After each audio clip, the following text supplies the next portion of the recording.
Hello everyone. Today I will be beating the map Underground on Chimps, and I'll be using the strategy Inferno Ring plus Primary Expertise. And I heard that this is a very good combo. So I saw the strategy from a video um, by the YouTuber called CHIMPS, and I decided to take this strategy and try to use it myself on this map. So this is my own strategy. Like I did come up with all these build orders and tower placements. And I'm not the best Bloons Tower Defense 6 player, so this map is quite difficult for me. But you see, I'm doing a triple dart start plus a sniper, and this is very reliable in the early game for me. It's a very nice synergy between the dart monkeys and the snipers, where the dart monkey pops the red balloons and the snipers pop the green balloons and stuff. It should be good enough for us to save up for Gwendolyn.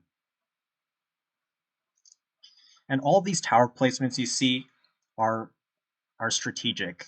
So I decided not to place the dart monkeys near the center of the map because that's where I'll be building my defense. And I want to make sure that these dart monkeys aren't eating up my alchemist buffs. And so next we'll go for Gwendolyn on the right side here. And the rest should be, or the first 50 rounds or so, or the first like 39 rounds or so should be fairly smooth sailing until the Moab comes out. Now, you might think that because our strategy is Inferno Ring, that we're going to start off with a tack shooter in the middle here, but that's not the case actually. We're going to need to do some early game defense before we start building towards it, because top path tack shooter isn't super great against Moab balloons.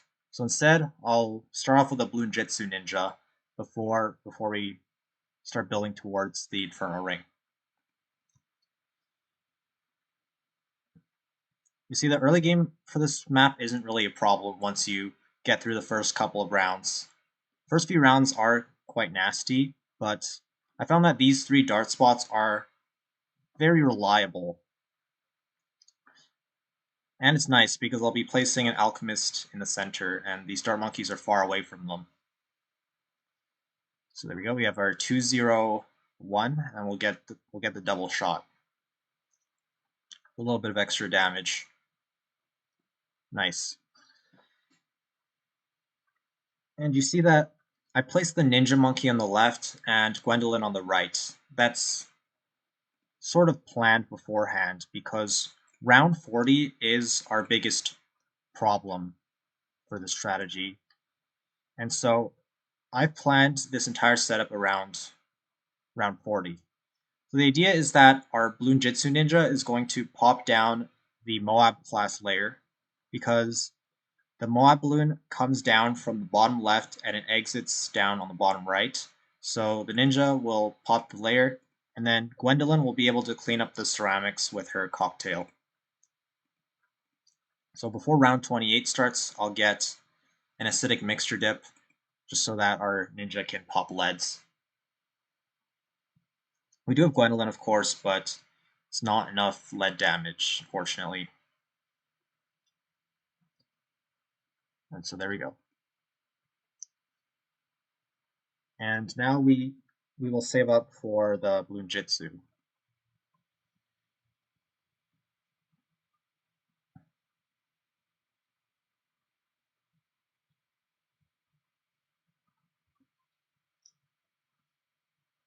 You see, we're not really having any trouble with these rounds.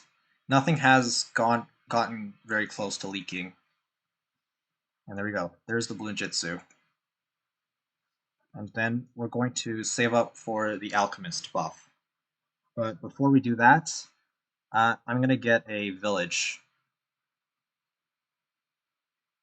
So I'm going to get a discount village in the middle here, but leave enough space below it to put the attack shooter.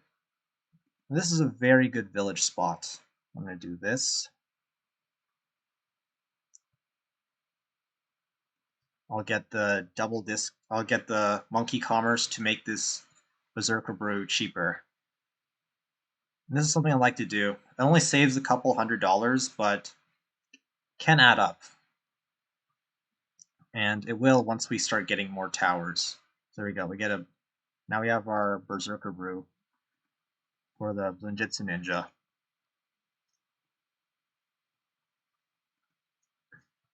And this will be the village that builds into primary expertise. So I'll get jungle drums just to make the Blunjitsu attack faster. Okay, so auto start off because I will need more defense for round 40. Round 40 is probably the hardest round in this run. So here's what I'll do. I'm gonna get the tack shooter right away, like over here. Make sure it's right in the center, so the range of the tack shooter should barely touch the edge of the track here. And then we'll go for a 202 just for some Moab damage. And this will build into the Inferno Ring. And with our spare money, we're going to get a 101 Ninja. And position the cocktail as far down as possible to give the Moab as much track length as possible to pop. And then make sure to use the ability a little early because Gwendolyn does take some time to throw the cocktail.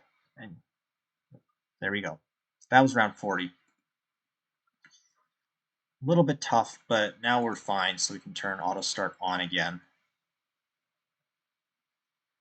Next what we'll do is get a second village. Can I fit one in? Yes. And I wish I could fit one in the bottom here.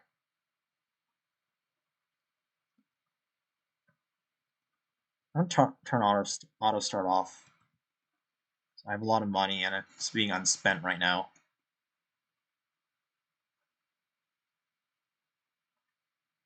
Okay, that's an okay village. We'll get our second discount village, and then we'll build into another Bloonjitsu. There we go. So we kind of need the second Bloonjitsu because with one Bloonjitsu, it's not really enough to save up for the Inferno Ring. And then we'll get our Ring of Fire. We're gonna turn auto start on again. And you might think like, wow, this tack shooter is pretty useless. It has no range. It's barely hitting the track. Well, good news is that primary training and primary expertise gives us a little bit more range, the tack shooter. So it will be able to hit a big portion of the track once we get primary mentoring. Primary mentoring is super good for these primary towers. And yeah, you see, now this Ring of Fire has some range. And with this, we'll get a stronger stimulant. So stronger stimulant, and I'll cross path it towards the bottom because we do have multiple targets. So I think the bottom cross path is better here. And next what I'll do is, let's just get the camel village out of the way right now so that this can pop camel balloons. And I'll get a second alchemist down here. So I don't want to place it over here because then this Dart Monk here is going to eat up the alchemist buffs. Down here should be fine. And we'll get a 420.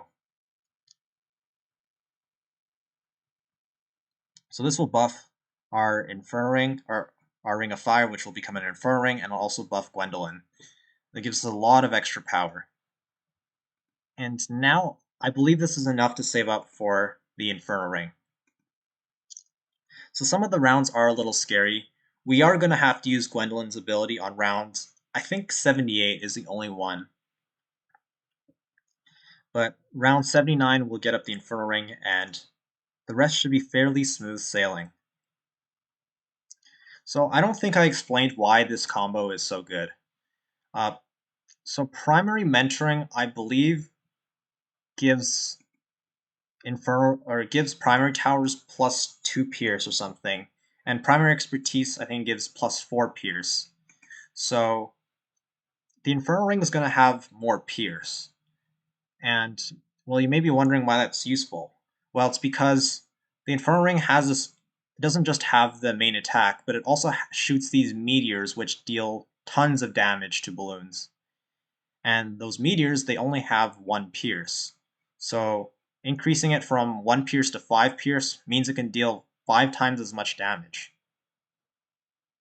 And then the Alchemist is going to give it even more pierce. So we're just going to make this in super strong Inferno Ring, which will carry us through the late game. And this is really nice. I really like to see that the Alchemist isn't buffing the Dart Monkeys. I did have problems with that in my previous runs of this. But yeah, around 63 is fine. I'm ready to use Gwendolyn's level 10 ability just in case, but we should be fine here. Oh, another round I think is a little scary is round 77. Because that round has, I think, 6 BFBs, so I may want to use Gwendolyn's cocktail ability there.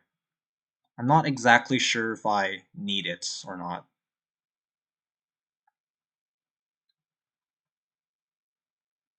But once I get this Inferno Ring and the primary expertise, well, I mean, that should be good enough, right? All we need is a couple of support towers, and we're fine.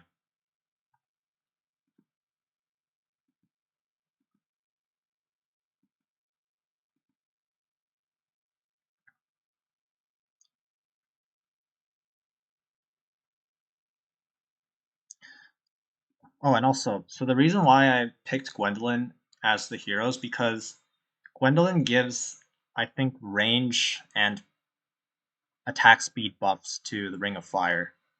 I don't know if that also applies to the Inferno Ring, but even if it doesn't, we do have the Ring of Fire for a quite significant chunk of the game. So it helps us out there. Very nice synergy.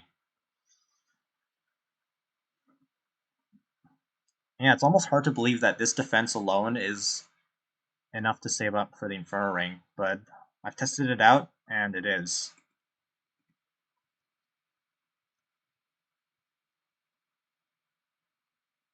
Alchemists are just super strong.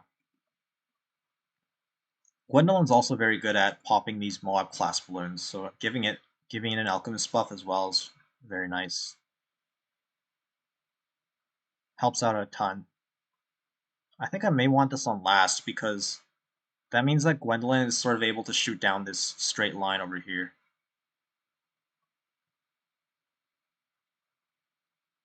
I don't think this really matters, but yeah, I'm just going to do that. Alright, so we'll have to be careful. I think round 76 is fine. The group of ceramics is a lot smaller than round 78. But definitely be careful because definitely be careful about round 78.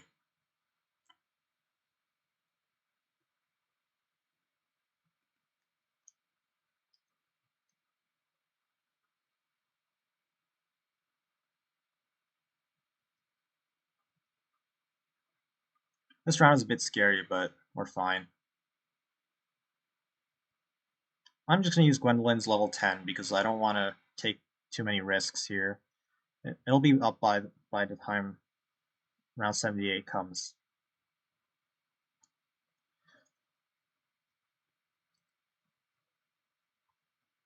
So, okay, I'm going to use Gwendolyn's level 3 ability here, just to deal a little bit extra damage to these groups of Moabs. Yeah, I actually think it was probably a good idea to do that.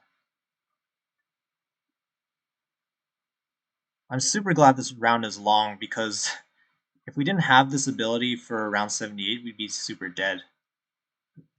But yeah, just as a reminder, round 78 has 2 waves of ceramics.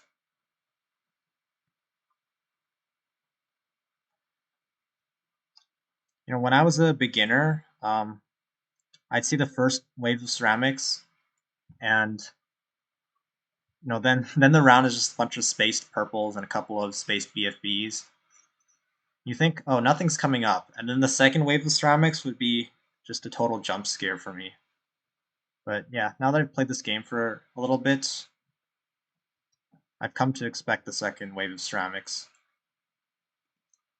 Now, round 79, we'll have enough money for the Inferno ring.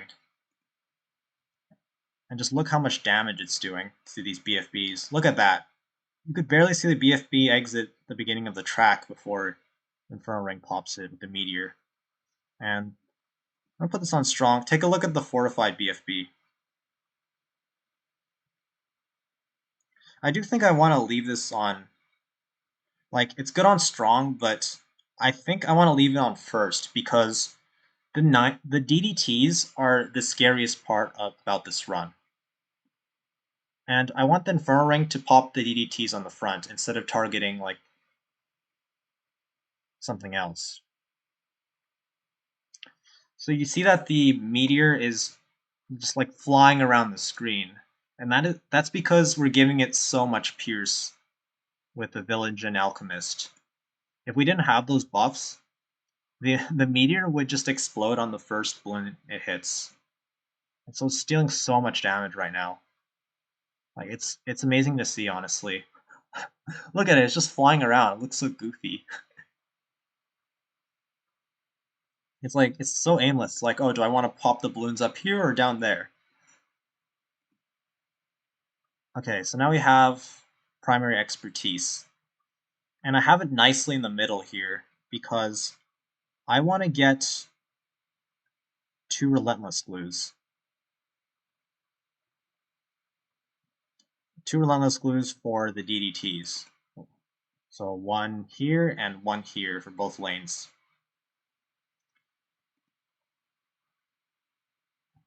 I want to see what the range of this thing is without alch buff. Yeah, I definitely want the glue gunners in the range of the primary expertise. I sort of want it out of range of the alch buff, but it's not the worst thing in the world if the alchemist buffs the relentless glue. So yeah, it's also very nice that we get these tier 1 and tier 2 upgrades for free. So there's our first relentless, and we'll get up our second relentless. So put these both on strong. May as well get glue splatter because that is free. That is like thousands of dollars we're saving on tier 1s and tier 2s.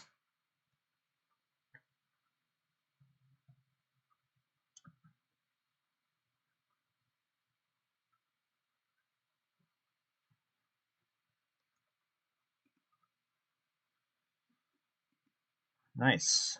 So what do we get next?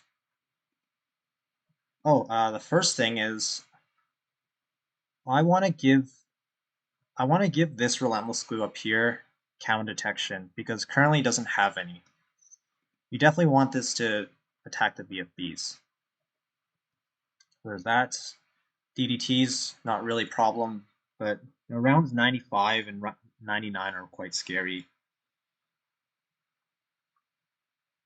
And yeah, so I have the Inferno ring on first just to make sure it's popping the DDTs in the front.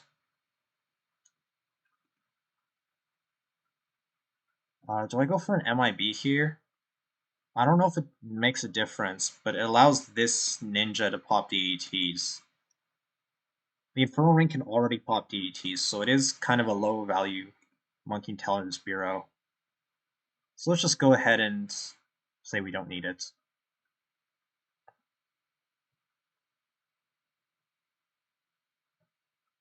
Okay, well, next thing, I'll get 2 Spike Storms for round 100.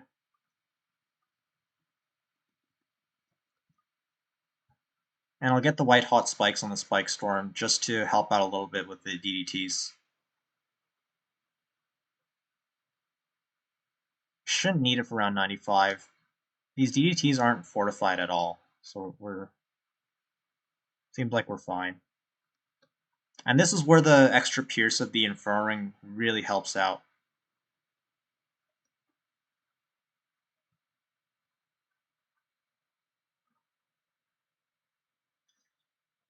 Could also get an Impale for this instead of the Relentless Glues, or maybe alongside the Relentless Glues. I think either is fine. So there's our second Spike Storm. And who knows, maybe we'll get enough money to afford the Impale. It's about $30,000 or so.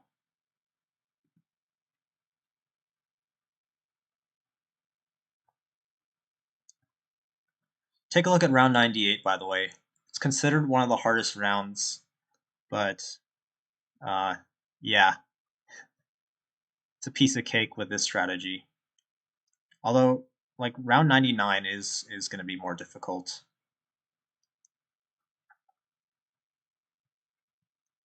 Huh. I do want to play it a little bit safe, so I think I go for a main Moab.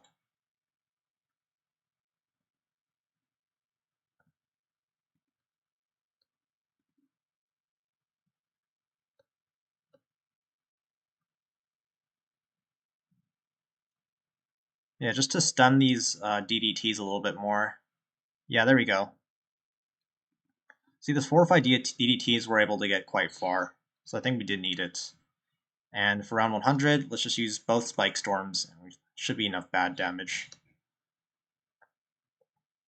Inferno Ring is not amazing against the bad, so that's why we got the 2 Spike Storms to help out.